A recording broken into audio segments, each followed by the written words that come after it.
I read an article this morning on a new study that just came out. It was a neurological scientific study on the teenage brain, and they found some interesting things. Number one, they found that teenage brains are actually subject to impulsive behavior, which makes sense because teens themselves are often impulsive.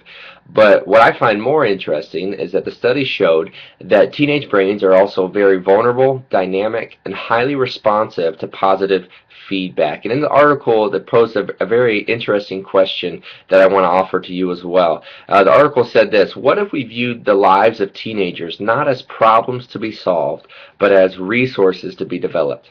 You know, as a parent of two young boys, I find it very easy to get in a negative mode. You tell your kids all the times, no, don't touch that, don't say that, don't hit your siblings, and so on. It's so easy to focus on the negative because we have so much effort to put towards that. But as parents and as youth leaders, we have to remember that whether it's a small child or a teenager, they're not simply problems to be solved, but actually resources to be developed. So just take a moment today and actually encourage your child or encourage the teens that you interact with, and just provide positive feedback on the strength that they have in their life.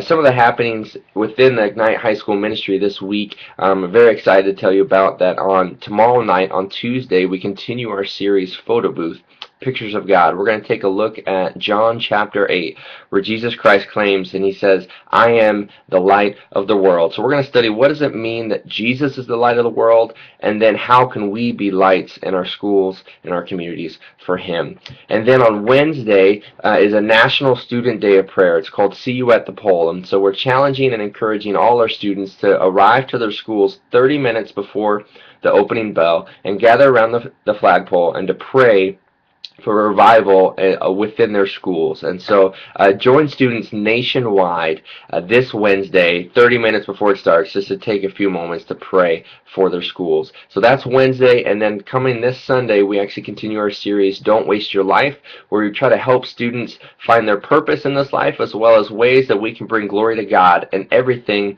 that we say and do. And one last note for parents, that we have our Magic Mountain trip right around the corner, November 1st through the 3rd. The cost is $175 with the deposit due by October 15th. You want to make sure you get your initial deposit and registration in before October 15th, because after that the price jumps up to $200. So make sure you register at northridge.org for the Magic Mountain trip, and we'll see you this week, whether it's Tuesday night, Wednesday, or Sunday morning. Hope everyone has an awesome week, and we'll see you soon.